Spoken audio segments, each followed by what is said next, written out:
undersold is that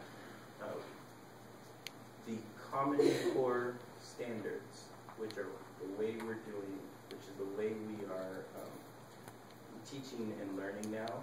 Some of the folks mentioned a little earlier today about this idea of close reading and citing examples from text.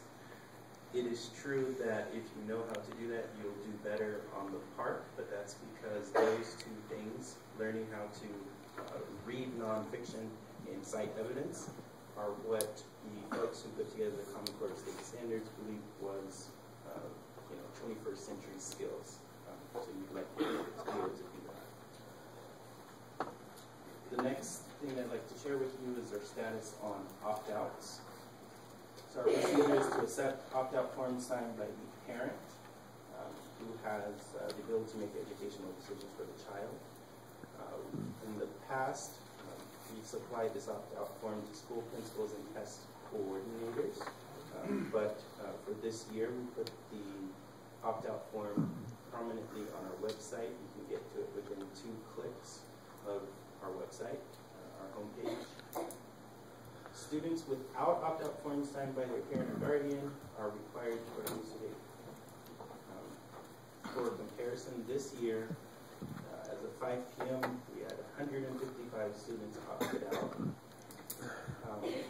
But that number will probably go up, possibly significantly, because parents who went to opt out are talking to their principal, and it takes a little bit of time for that to be received in the central office and tabulated. Last year, we only had 20 or so opt out, and due to opt outs and absences and that sort of thing, we had 3 of our schools be penalized on the state's accountability system due to low participation. And there were a couple of other schools who came with only 1 or 2 students worth of getting their grades lowered. So the summary of this piece here is that there are a lot more students who have opted out, and they're still coming in because this is the second day of the test. With that, I'm going to pass it to my colleague Gino, who can talk a little bit about laws and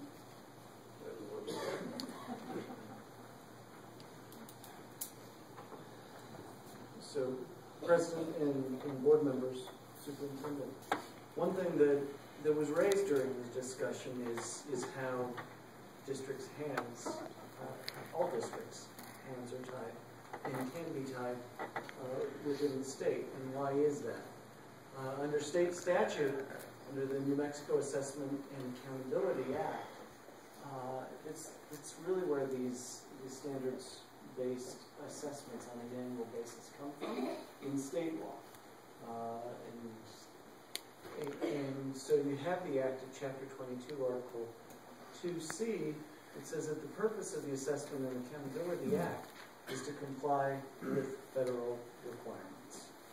And the states are required to adopt this type of act to create a system for assessing student progress and a system for establishing accountability for schools, districts, and NMPEB itself.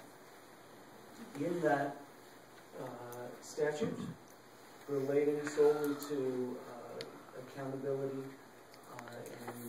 and assessment, it does state all students shall participate in the academic assessment program. So I've stated that there's state law that has authority over the school districts and they mandate these issues. That really comes from the federal requirements under the remnants of No Child Left Behind, which requires a state plan approved by the Department of Education that must have a statewide accountability system with sanctions and rewards for growth, for measurement of your growth, and for participation, especially, as I noted in that last bullet point, that under federal law, 95% of students in a school are required to take the assessment. And that then runs back up to that upper bullet point that if 95% don't, there will be sanctions pursuant to the state plan that are required. Now, one of the things I'll point out that's not necessarily on this slide because the question came up, we are working with NMPED on some clarification. One thing that this board did in 2013, December of 2013, was to pass a policy on alternate demonstrations of competency to graduate. And those apply where someone has taken a standards-based assessment, which in prior years before this year was the SBA's. This is the first year of PARCC where these standards-based assessments have taken place in former years. And so where someone has not passed a standards-based assessment, then they have the opportunity to pursue alternate demonstrations of competency. And again, this board has adopted those. And we are working with NMPED to, again, establish clarification around those, to provide clear answers on how PARCC participation affects ABCs. Thank you. Is there, great. Sorry, just got to get over the first one. Okay, so questions. I'm going to first, if it's okay with the board, write down the questions that the audience had, and so that we can get these answered, because these may very well reflect questions that you have. The first concern was the community conversation. Why wasn't there more of that done? We'll do that. I think that there's we had enough requests this evening to explore this further within the community, and so I can say with near certainty, because I don't expect to be sitting in this seat much longer, but with near certainty that the board is going to make sure that this happens, okay, and that it will happen. Now, the impetus, of course, not the impetus, the onus is on people to show up, because I got to tell you, we had a community meeting about the ETN, and no one came. It was mostly staff. There was one person that just asked about time on task and too much technology for little kids. But pretty much, and I'm not exaggerating, no one except staff came. And this was advertised in New Mexican and on radio, and I mean ad nauseum. So we will have these forums. The onus is on the public to show up. The second thing that I wrote down, the question was how the test is used, concerns about that. Perhaps what we can do as a district relative to how these are used in evaluations of the impact. Can someone speak to right now how PARCC is going to be used in the evaluation process for teachers in schools? So what we have right now is clarification that the participation level does not have an impact on the evaluation.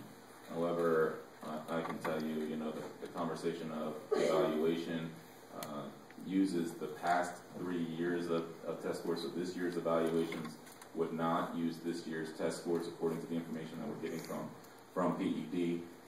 What is going to take place out into the future, I think, is a conversation that, or a question that PED has to answer. This year's, regardless of what the test is, right, this is actually an issue that I raised far earlier in the year that is an issue. The scores of the year of the evaluation are not factored into that year's evaluation. Right? So that's been the way it has been since the evaluation system was designed last year. That's part of the challenge that we have with the system. So this year's evaluation for teachers would actually use test scores from past years. Right? Now, what happens and what's the evaluations for next year? I think that's a that's a future question that the PD is going to have to answer. However, the results of the tests that are taken this year will be used, just not this year. I'm not in a position to answer that. I don't. Well, that's why we have a moratorium on the Senate floor in the Senate to make. We've asked for 2 years of results not to be used because we know, as it's happened all over the country, that performance is going to drop by 20 to 30%. And we don't want teachers to be held accountable for this because it's not their fault. We don't want principals in schools to be held accountable for this because it's not their fault. Yes, it's a more difficult test, and that's fine. This test should be difficult. But should we penalize, and let me rephrase that. Just, it's a yes or no question. And I know that Hannah answered yes. So the results from this year's testing are eventually going to be used. Is that correct? Or Almi or Richard? You're asking us about an evaluation system that is not ours. So I don't, not a single person in this room can answer that question. This is not our evaluation system. And what I can tell you is that that particular question is an issue that we've raised with the evaluation system overall. It doesn't use the test scores from the year of the evaluation. That's part of the problem we have with the evaluation. Right. All right, so I can't speak to future evaluation years. I can't even speak to the system itself. But I can speak to it because I met with the secretary, and these will be used. And but I was told. I mean, I was told that the results from this year's testing will be used, not right away, which means obviously it won't inform instruction when it needs to, but they will eventually be used. Board Member Trujillo. Thank you, President Carrillo. I think one of the challenges that I've heard from other boards is that, and I may be wrong about this, but I understand that there are not cut scores yet. So there are no state cut scores, and a cut score just means like we don't know exactly where students are going to fall out, and somewhere or another we all fall into a bell curve, and so they have to figure out where those cut scores are. But not only is there not state cut scores, but I understand that there's not even national cut scores. So I think our legislation that we've really championed to not use this information for 2 years is really well thought out, because there is not information about where those cut scores are going to be, and it's a little unfair to figure out how someone's going to be evaluated or a school's going to be evaluated based on not knowing where that is. But I have also heard from the Secretary of Education the same thing that you did, and that was presented at the New Mexico School Board Association in a presentation that was given that they would in fact be used in the future. Okay. Maya? Now what I've been told from teachers now, as of this point, I don't know what to believe, but what I've heard from teachers is that we are not going to have our scores from this test until October. Okay, so no, and then what I've heard from that is that once we get the scores, we're going to see what happened in the scores, and then depending on how many students pass, we don't want to just put in the paper, 5%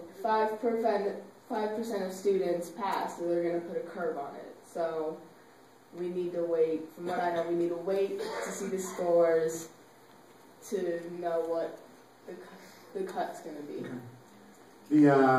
Right, and then, okay. So I think that, I mean, we both heard the same thing from the Secretary of Education, so. And I know that our board has always taken issue with that.